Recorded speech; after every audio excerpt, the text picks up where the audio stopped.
주어진 본문의 말씀을 중심으로 해서 복음의 가치라고 하는 제목으로 저와 여러분들이 함께 말씀을 생각해 보도록 하겠습니다.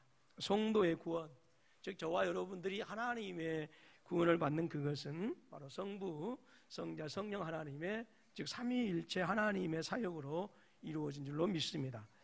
성부 하나님은 창세전에 저와 여러분들을 위해서 구원을 계획하셨고 또 목적을 세우셨어요. 그리고 성자 하나님은 이 땅에 육신을 입고 오셔서 하나님께서 계획하신 그 구원의 계획 그리고 그 비밀을 실천하셨습니다.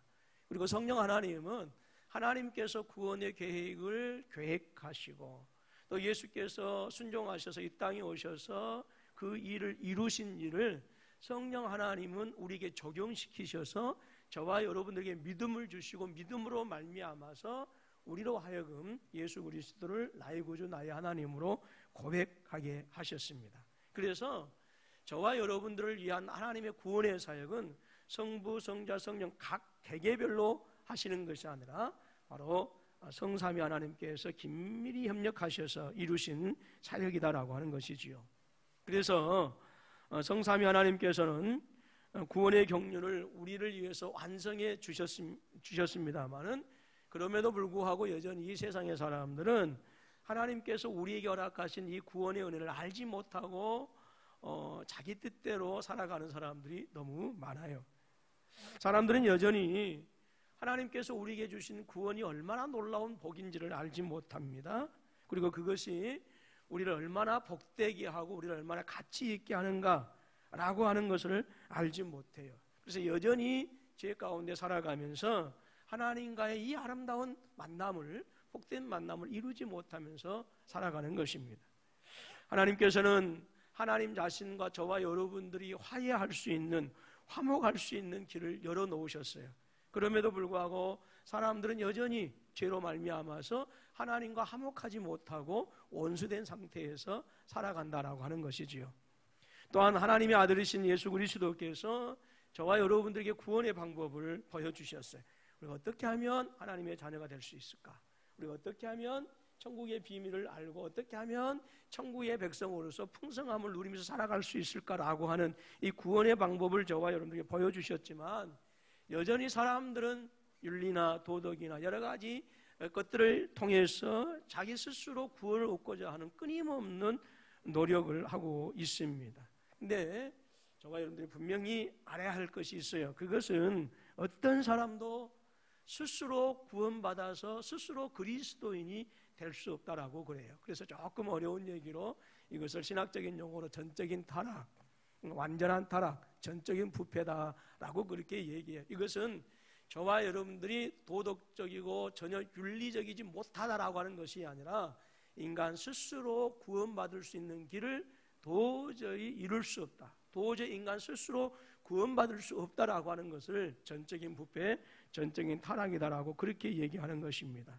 사람들이 예수 그리스도를 떠나서는 바로 하나님의 자녀가 될 수 있는 방법이 이 세상에 존재하지 않아요. 구원의 처음과 끝은 오직 누구이기 때문에 그럴까요? 예수님이기 때문에 그렇습니다. 주님께서 말씀하셨습니다. 나는 길이요 진리요 생명이니 나로 말미암지 않고는 아버지께로 올 자가 있다 없다? 없다라고 하는 거예요. 사도 베드로도 사도행전 4장 12절에서 이렇게 외칩니다. 다른 이로서는 구원을 얻을 수 없나니 천하 사람 중에 구원을 얻을 만한 다른 이름을 우리에게 주신 일이 없다라고 외쳤어요. 예수 그리스도께서 이 세상에 사람의 몸을 입고 이 땅에 오셨습니다. 주님께서 이 땅에 오신 목적이 어디에 있습니까? 저와 여러분들을 교훈하시고 저와 여러분들을 훈련시키셔서 잠시 세상살이나 생활 형상을 개선시키고 저와 여러분들의 어떤 삶의 질을 높이기 위해서 그리고 소득을 늘리기 위해서 좋은 환경에서 살아가도록 하시기 위해서 우리 예수님께서 이 땅에 오신 것이 아닙니다. 그분의 설교는 인간을 순화시키고 또 기독교를 발전시키고 그래서 많은 회원들을 모집하기 위해서 주님께서 이 땅에 오신 것이 아닙니다. 예수님께서 이 땅에 오신 것은 인간을 구원시키기 위해서 즉 저와 여러분들로 하여금 하나님의 자녀가 되도록 하시기 위해서 이 땅에 오셨다라고 하는 거예요. 죄악으로 말미암아 하나님을 떠나버린 사람들, 진리의 길을 알지 못하고 생명의 길을 떠나서 영영 하나님을 잃어버린 사람들로 하여금 하나님을 찾게 하고 진리의 길, 생명의 길로 가도록 하시기 위해서 우리 예수님께서는 하나님의 말씀에 순종해서 육신을 입고 이 땅에 오신 것입니다. 요한복음 3장 17절에서 이렇게 말씀합니다. 다 같이 함께 읽습니다. 시작.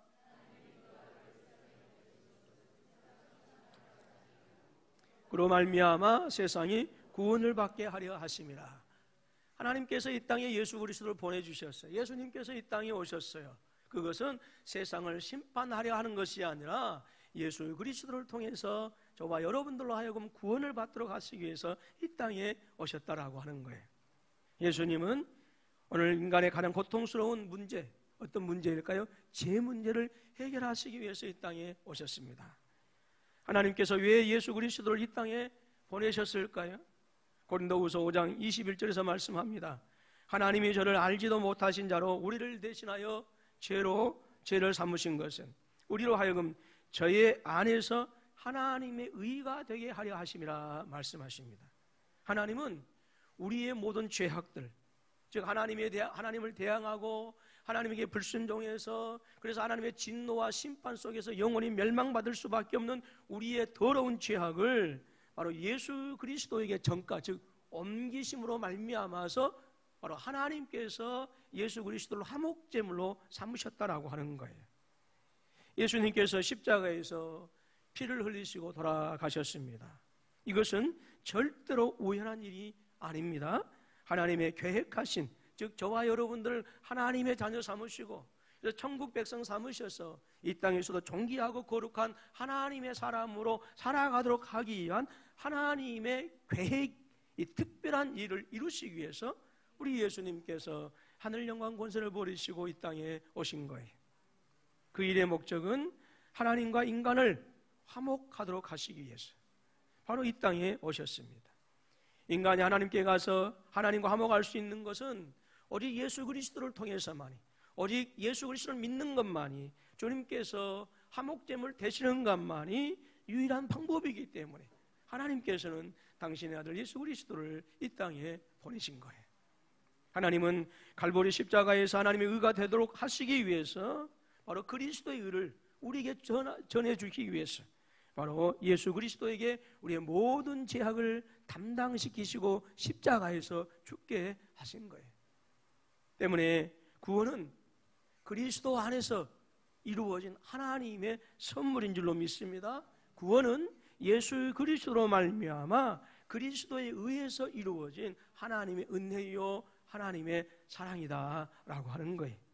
이것이 하나님께서 당신의 아들 예수 그리스도를 우리에게 이 땅에 보내주신 목적입니다.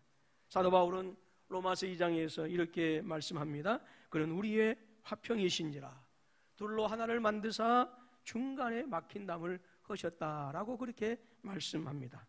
죄로 인해서 하나님과 막혀있는 사람들, 하나님을 대적해서 하나님과 원수되었던 그 죄악으로 말미암아 바로 둘로 나뉘어진 하나님과 우리 사이를 화해시키고 화목하게 하고 이제는 단순히 창조주와 피조물의 관계가 아니라 아버지와 아들의 관계가 되어지는 이 복된 은혜를 우리에게 주시기 위해서 예수님께서 이 땅에 오신 거예요. 로마서 5장 1절에서 말씀합니다. 그러므로 우리가 믿음으로 의롭다 하심을 받았으니 우리 주 예수 그리스도로 말미암아 하나님과 화평을 누리자라고 말씀하셨습니다. 이 말씀은 오직 믿음으로 구원을 받는 것은 오직 하나님과 화평하는 것이고 오직 그것은 예수 그리스도를 통해서만 가능하다라고 하는 거예요. 바로 우리가 예수 그리스도를 믿는 그것이 하나님과 화평한 관계, 하나님과 화목한 관계이다라고 하는 것입니다. 그런데 하나님과 인간 사이가 가로막히게 되었다라고 하는 거예요. 성경은 정확하게 저와 여러분들에게 증거해 주는 것이 있습니다. 그것은 죄로 말미암아서 하나님과 인간 사이가 벽이 생겼다라고 하는 거예요. 이 벽은 세상의 그 어떤 방법으로도 허물 수 없는 무서운 벽입니다. 그동안 수많은 사람들이 하나님과 이 막혀있는 담을 허물려고 노력도 해보았습니다. 그러나 모든 것이 다 실패했어요. 사람이 아무리 큰 소리로 애원을 하고 외쳐도 이 벽을 통과할 수는 없습니다. 서로가 대화를 전혀 할 수 없는, 즉 하나님과의 관계가 완전히 끊어진, 완전히 단절된, 더 이상 우리가 하나님께 갈 수 없는 바로 특수한 벽입니다. 그러나 그 담을 허무는 아주 쉬운 공법이 개발되었습니다. 바로 그 공법은 예수 그리스도가 그 막힌 담을 헐어버리는 거였어요. 그것도 단숨에 헐어버리셨습니다. 여러분, 이 세상에서 가장 답답한 일이 무엇입니까? 벽을 쌓는 거예요. 가족의 구성원들끼리 서로 벽이 생기는 거 답답한 일이지요. 부부 사이에 벽이 생기고 부모 자녀 간에 벽이 생기고 성도와 담임 목사가 벽이 생기고 성도와 성도 간에 마음의 벽이 생기는 것은, 이것은 정말로 세상을 살아가는데 신앙생활 하는데 답답하게 만드는 거예요. 저와 여러분들 사이에는, 또 여러분과 여러분들 사이에는, 하나님과 하나님 여러분들 사이에는 담이 없어지기를 주님의 이름으로 축원합니다. 여러분, 이스라엘에 가보시면 알겠지만 여러분 700km에 이르는 그 서한 지구와 가자 지구를 뺑 둘러서 콘크리트 벽으로 8m 되는 높이로 담을 쳐버리고 말았어요. 어떤 데는 철조망으로 했습니다. 그리고 한쪽에는 4m, 5m 되는 또 깊은 구덩이를 파서 여러분 팔레스타인 사람들이, 아랍 사람들이 이스라엘로 오지 못하도록 막아버렸어요. 그래서 이스라엘 정부의 특별한 허가가 없으면 서한 지구나 가자 지구에서 태어난 사람들은 그곳에서 태어났다가 그곳 살다가 그곳에서 죽어야 해요. 가자 지구 같은 경우는 창살 없는 감옥이나 마찬가지입니다. 남북으로 40km고 동서로 11km 되는데요. 그 바로 지중해 바로 있죠. 그래서 그 지중해 바다도 11km를 더 나가지 못해요. 왜냐하면 이스라엘이 지키고 있기 때문에. 얼마 전에, 며칠 전에 뉴스를 보니까 그 가자 지구, 즉 이스라엘과 지금 팔레스타인의 그 가자 지구 연결된 그곳에 다시 해안으로 200m 뚝을 쌓아서 아예 팔레스타인 사람들이 이스라엘 땅으로 오지 못하도록 그렇게 하고 있어요. 그래서 가자 지구의 사람들은 저 시나이 반도 쪽에 그 굴을 파가지고 거기서 이집트로부터 생필품을 구해서 삽니다. 그곳 사람들은 정말 비참하게 살아요. 근데 그 좁은 땅에서 약 200만의 사람들이 삽니다. 또 서한 지구라고 하는 것이 있어요. 우리가 예루살렘에 가게 되어지면 동예루살렘과 서예루살렘이 사는데 그 동예루살렘도 서한 지구에 있어요. 우리 남한의 25분의 1 정도 면적입니다. 근데 그것도 그렇게 담이 쌓여져 있어요. 그래서 특별히 그 이스라엘 말씀드렸던 것처럼 사람들의 어떤 정부의 허가가 없으면 그 사람들은 밖으로 나올 수가 없습니다. 그러니까 완전히 이스라엘 사람들과 이 팔레스타인 사람들이 담이 있어가지고 완전히 단절된 상태에서 그렇게 살아요. 그래서 끊임없이 죽이고 어떤 때는 포탄을 서로에게 쏘아올리는 이런 비극적인 일들이 계속해서 일어납니다. 물론 저와 여러분들이 성지순례 가는 것은 절대 폭탄이 날아들지 않아요. 걱정하지 마세요. 담이 이렇게 민족과 민족 간을 갑갑하게 만들고 이 벽이 생기면 사람과 사람 사이가 그렇게 답답해진다라고 하는 것이죠. 여러분, 저와 여러분들에게 있어서 하나님과의 벽이 생긴다고 한다면 하나님은 우리의 어떤 소리도 들을 수가 없습니다. 아니, 들을 수 없는 게 아니라 하나님께서 듣지를 않으셔요. 이사야서 59장 1절로 2절 말씀입니다. 우리 같이 한번 읽어보실래요? 시작. 여호와의 손이 짧아 구원하지 못하심도 아니요 귀가 둔하여 듣지 못하심도 아니라 오직 너희 죄악이 너희와 너희 하나님 사이를 갈라놓았고 너희 죄가 그의 얼굴을 가리어서 너희에게서 듣지 않으시게 함이니라. 하나님과 사람 사이가 서로 대화할 수 없고 서로 교통할 수 없고 사귈 수 없는 담이 있다라고 하는 거예요. 근데 그 담이 무엇이냐? 그것이 바로 죄악의 담이다라고 하는 거예요. 이 시간에 여러분들에게 한번 질문을 던져봅니다. 여러분들은 죄 용서 받았음을 믿습니까? 만일 여러분들이 죄 용서 받았음을 믿는다고 한다면 그 죄 용서함 받은 근거가 무엇입니까? 여러분은 하나님께서 용서하신 것이 그리스도로 말미암아서 예수 그리스도를 통해서 그리스도 안에서 일어난 것임을 믿습니까? 예수 그리스도가 단순한 설교자가 아니고 전도자나 교사가 아니라 구세주, 즉 나의 구주, 나의 하나님이심을 여러분 분명히 믿습니까? 여러분과 하나님 사이에 막힌 담이 허물어진 것을 여러분 믿으십니까? 여러분, 이러한 질문에 우리가 분명한 확신을 가지고 아멘 할 수 있다고 한다면 저와 여러분들은 분명히 하나님의 아들, 딸이요, 하나님의 백성이요, 천국 백성이요, 구원받은 백성인들인 줄로 믿습니다. 왜냐하면 우리가 구원받는다라고 하는 이것은 우리가 그리스도 안에 있다라고 하는 것이고, 단순히 그분의 교훈, 그분의 가르침을 믿는 것이 아니라 내가 그리스도 안에 거하는 것이고, 또 예수 그리스도와 긴밀한 교통, 긴밀한 사귐이 있다라고 하는 것이고, 내가 그분 안에서 사는 것을 말씀하는 거예요. 여러분은 그의 생명과 그의 죽으심과 예수 그리스도의 장사 지냄과 그의 부활하심과 그의 승천하심에 참여하는 사람들이다라고 하는 거예요.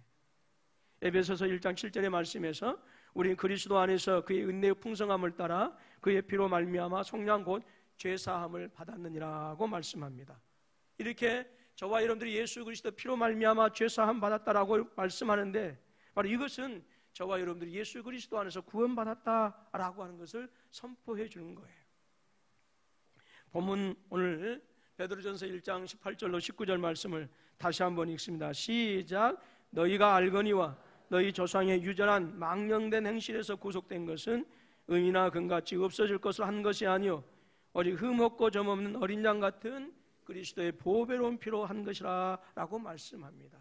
즉 저와 여러분들이 예수 그리스도의 보배로운 피로 말미암아 구원받았다, 하나님의 자녀가 되었다라고 성경은 우리에게 가르쳐주고 있어요. 우리가 신약 성경을 살펴보게 되어지면 가장 많이 발견할 수 있는 말이 있습니다. 그것은 구원이라고 하는 말씀이에요. 근데 그때마다 반드시 나타나는 단어가 있습니다. 그것은 구속이라고 하는 단어입니다. 여러분, 구속이라고 하는 말이 무슨 말입니까? 그 말은 속전을 주고 구출해낸다라고 하는 거예요. 즉 값을 주고 산다라고 하는 거예요. 예를 들어서 어떤 사람이 감옥에 갇혀 있어요. 그 사람을 구속한다라고 하면 그 사람을 감옥에서 끄집어내 줄 수 있는 값을 지불해야 된다라고 하는 거예요. 마태복음 20장 28절에서 예수님께서 이렇게 말씀하십니다. 인자가 온 것은 섬김을 받으려 함이 아니라 도리어 섬기려 하고 자기 목숨을 많은 사람의 대속물로 주기 위해서 이 땅에 오셨다라고 하는 거예요. 여러분, 예수 그리스도는 이 세상에 어떠한 사람도 할 수 없는 일을 위해서 오셨어요. 공자도 할 수 없는 일, 석가도 할 수 없는 일을 위해서 오셨어요. 다시 한번 말씀드리지만 여러분, 우리가 뭐 석가모니나 부처나 어떤 공자의 가르침을 부인할 필요는 없어요. 왜냐하면 제가 들어도요, 어떻게 그렇게 수천 년에 사셨던 분들이 인간 세상을 그렇게 잘 이해했는지 모르겠어요. 야, 기가 막히다 그래요. 우리가 그분들의 가르침을요 뿌리치고 그 무시하고 할 수는 없어요. 왜냐하면 하나님께서는 죄악으로 말미암아 어지러운 이 세상에 인류의 위대한 사상가들, 철학가들, 스승들을 두셔서 그들의 가르침을 통해서 인간 세상이 질서를 지키며 살아갈 수 있도록 그렇게 하신 거예요. 그러나 분명히 예수님과 다른 건 있어요. 그들은 우리 죄를 위해서 죽어준 자들이 아니다라고 합니다. 죽어줄 수도 없어요. 왜? 그들 모두도 죄인이기 때문에 그들에게도 예수가 필요한 거예요. 그리고 그들의 교훈은 정말로 뛰어나고 탁월한 것이 분명하지만 거기에는 영생이 없어요. 예수 그리스도의 말씀에는 영생이 있는 줄로 믿습니다. 여러분, 이 세상에 어떤 사람도 우리를 하나님의 자녀 되게 할 수 없어요. 우리의 죄의 문제를 해결해 줄 수 있는 사람이 없어요. 여러분, 오직 예수 그리스도, 그분만이 우리의 대속물이 되어줄 수 있는 것이고, 그분만이 우리의 죄를 사하시기 위해서 당신의 몸을 십자가에 바로 희생제물로 들으셨다라고 하는 것, 이것이 구속이에요. 대신 죽으시기 위해서 예수님께서 우리에게 오신 거예요. 여러분, 사람의 위치는 사망의 노예였고 죄의 노예였어요.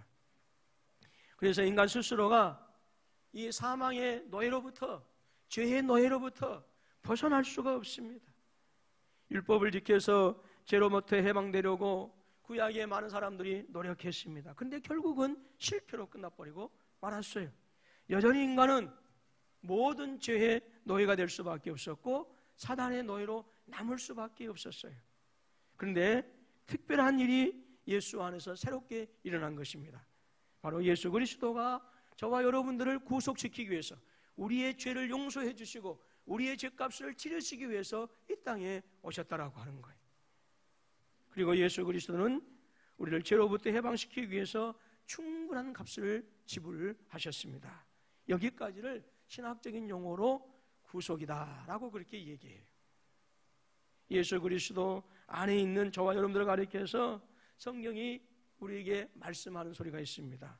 고린도전서 6장 19절로 20절에서 이렇게 말씀합니다. 너희는 너희 자신의 것이 아니라 값으로 산 것이 되었으니 그런즉 너희 몸으로 하나님께 영광을 돌리라고 말씀하십니다. 이 말씀 속에서 오늘 저와 여러분들 너희는 값으로 산 것이 되었다라고 이렇게 얘기하는 거예요. 그렇기 때문에 오늘 저와 여러분들은 누구의 것입니까? 하나님의 것이에요. 예수님의 것이에요. 그래서 하나님의 사람들은 그리스도의 노예이고 그리스도의 종이다라고 그렇게 얘기하는 거예요. 예전에 저와 여러분들은 사단의 종이었어요. 공중 권세 잡은 자들의 이 사탄이 시키는 대로 한 사단의 노예였습니다. 그러나 이제는 저와 여러분들을 위해서 예수 그리스도께서는 우리를 산 그 값을 지불하셨기 때문에 오늘 저와 여러분은 그리스도의 소유가 되어졌고 오늘 우리는 그리스도에게 속한 자가 되어진 줄로 믿습니다. 즉 신분의 변화가 일어난 거예요. 우리는 우리 자신의 것이 아니라 그리스도의 것인 줄로 믿습니다. 자, 전후 좌우 돌아보시면서 함께 인사 한번 해볼까요? 우리는 그리스도의 것입니다. 여러분, 성도님은 그리스도의 것입니다. 시작. 성도님은 그리스도의 것입니다. 요한계시록 5장 9절 말씀에서 이렇게 말합니다. 일찍 죽임을 당하사 각 족속과 방언과 백성과 나라 가운데서 사람들을 피로 사서 하나님께 드리셨다라고 말씀합니다. 사람이 구원받는 것은 그리스도 안에서 이루어진 사건이에요. 예수 그리스도를 통해서 이루어진 사건이다라고 하는 거예요. 사람을 구원하시기 위해서 예수님께서 행하신 것은 바로 구원받을 사람을 저와 여러분들을 당신의 핏값을 주고 사셨다라고 하는 거예요. 말씀드리셨던 것처럼 예수님께서 우리를 사시기 위해서 지불하신 값이 있어요. 바로 그것이 바로 속전입니다. 무엇을 가지고 속전하셨는가? 말씀드렸던 것처럼 에베소서 1장 7절 말씀을 우리 같이 한번 읽습니다. 시작. 우리가 그리스도 안에서 그의 피로 말미암아 구속 곧 죄사함을 받았다라고 했어요. 하나님께서는 저와 여러분들을 예수 그리스도를 이 땅에 보내주셨고 예수 그리스도는 우리를 죄의 노예에서 해방시키시고 자유토록 하기 위해서 당신의 피를 들이셨다라고 하는 거예요. 즉 예수 그리스도의 당신의 피로 저와 여러분들을 죄의 노예된 상태에서 하나님의 자녀가 되는 구원받는 백성이 되게 하셨다라고 하는 거예요. 말씀드렸던 것처럼 예수님께서 저와 여러분들을 죄에서 구원하시기 위해서 치르신 그 값은 무엇입니까? 바로 그의 피입니다. 여러분 이것이 기독교의 핵심이에요. 이것이 여러분 기독교의 진수입니다. 왜 그의 죽으심이라고 말하지 않았을까요? 왜 예수님의 부활이라고 말씀하지 않았을까요? 왜 예수님의 기적이라 말하지 않냐고 그의 피라고 말씀하신 이유가 무엇일까요? 그리스도의 피를 말할 때 가장 큰 핵심이 있습니다. 그것은 바로 이 피라고 하는 것은 무엇을 얘기하느냐? 희생을 얘기하는 거예요. 로마서 3장 25절에서 이 예수를 하나님이 그의 피로 인하여 믿음으로 말미암아 화목제물로 세우셨으니 라고 말씀합니다. 또 이브리서 9장 12절에 염소와 송아지의 피로 하지 아니하고 오직 자기의 피로 영원한 속죄를 이루사 단번에 성소에 들어가셨느니라 말씀합니다. 즉 피를 흘린다라고 하는 그것은 희생의 완성을 얘기합니다. 그런데 우리를 위해서 흘리신 예수 그리스도의 피는 죄 없으신 자의 피입니다. 하나님의 아들의 피요, 창조자의 피요, 어린 양의 피입니다. 그래서 우리 예수님께서 나를 위하여 흘리신 피는 이 세상이 그 어느 것하고 비교할 수 없는 너무나도 고귀한 보배로운 피다라고 하는 거예요. 이 피는 순전히 저와 여러분들을 위한 구원과 구속의 목적 때문에 흘리신 피입니다. 죄를 사해 주시기 위해서만 흘리신 피입니다. 이것이 속전이에요. 이것이 죄에 지불된 몸값, 바로 그것이 무엇이라고요? 예수 그리스도의 피다라고 하는 거예요. 이 예수 그리스도의 피가 인간의 구원을 위해서 지불된 속전이었습니다. 성경은 이 사실을 우리에게 강조해주고 있는데요. 요한일서 1장 7절 말씀을 같이 읽습니다. 시작.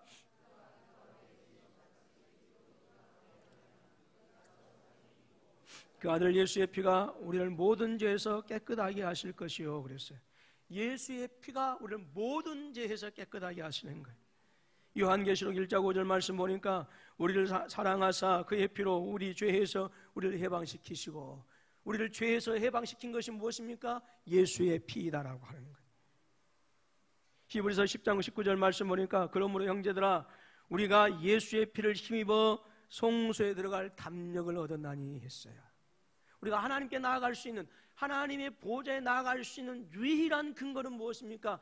예수의 피다라고 하는 거예요.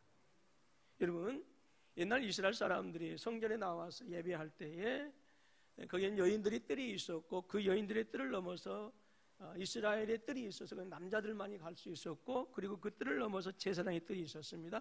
거기에는 제사장만이 갈 수 있는 뜰이었어요.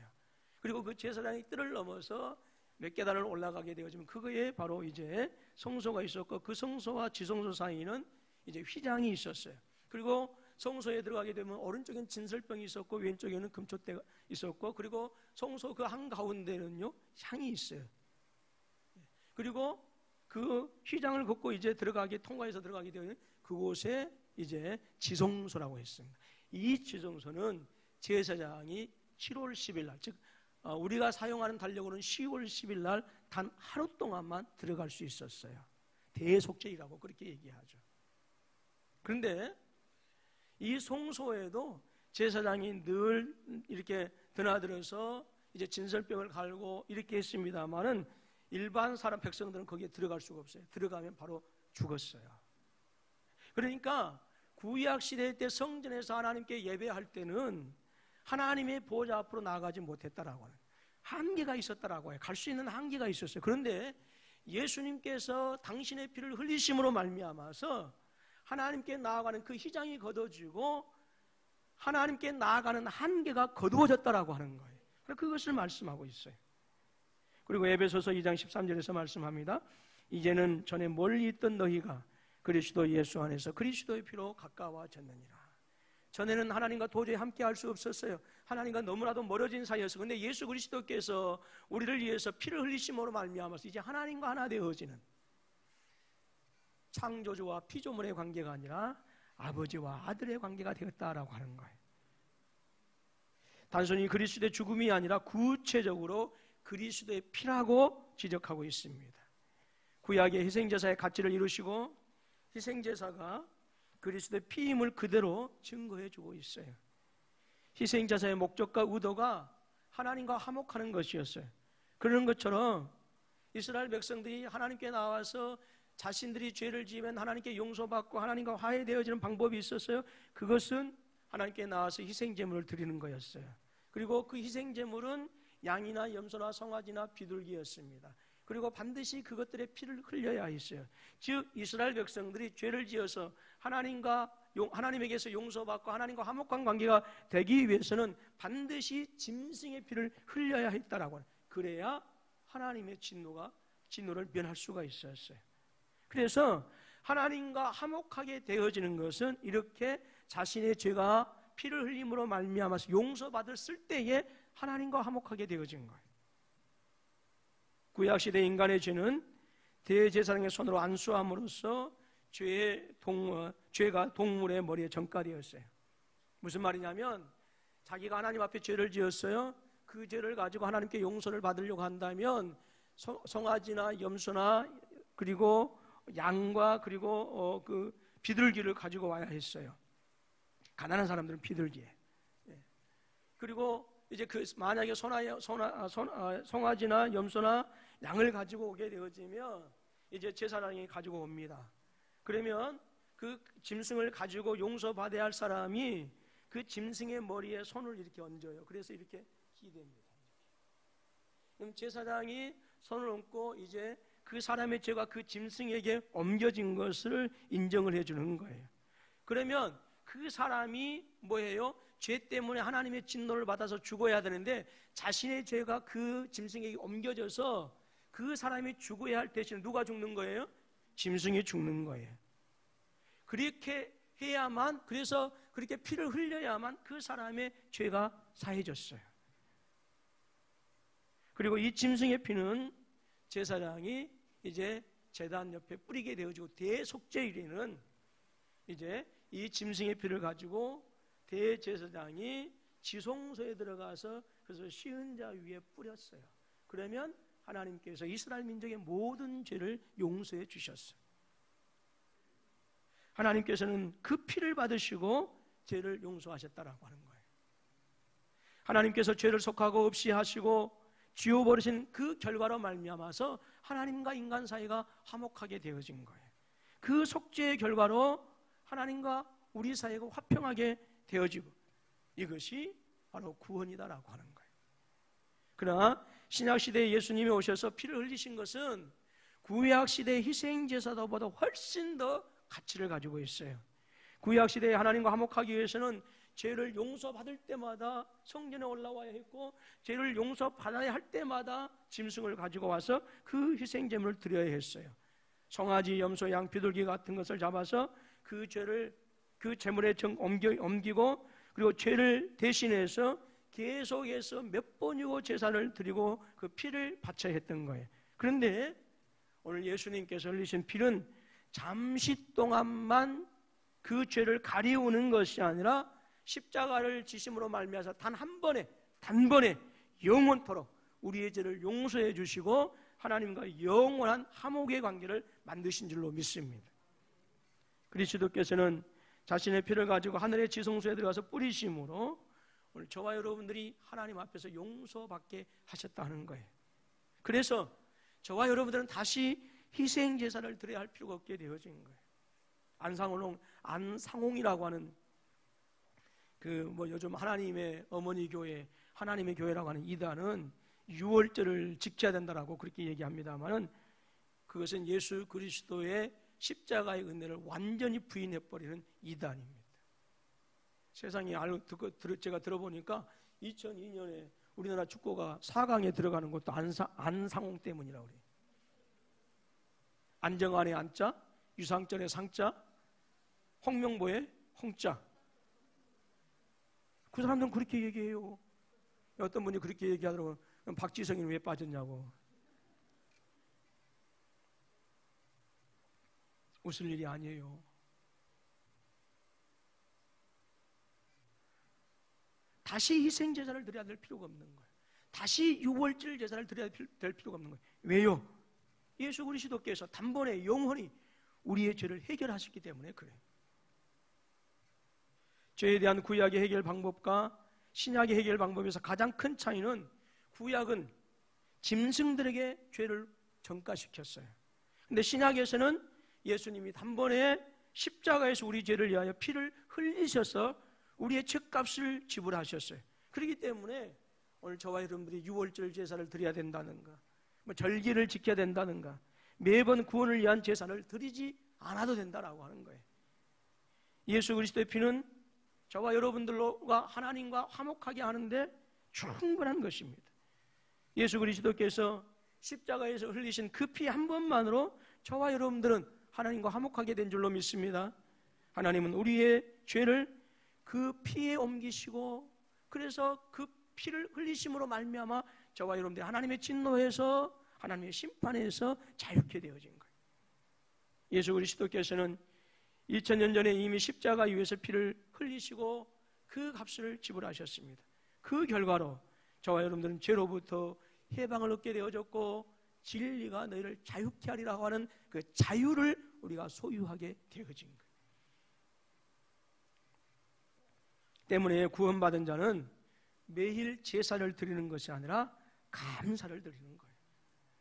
예수님이 나를 위하여 해놓으신, 즉 십자가를 지시고 피를 흘리심으로 말미암아서 우리를 하나님의 자녀되게 하신 이 구원의 은혜를 이루신 이 일에 대해서 우리가 감사하는 거예요.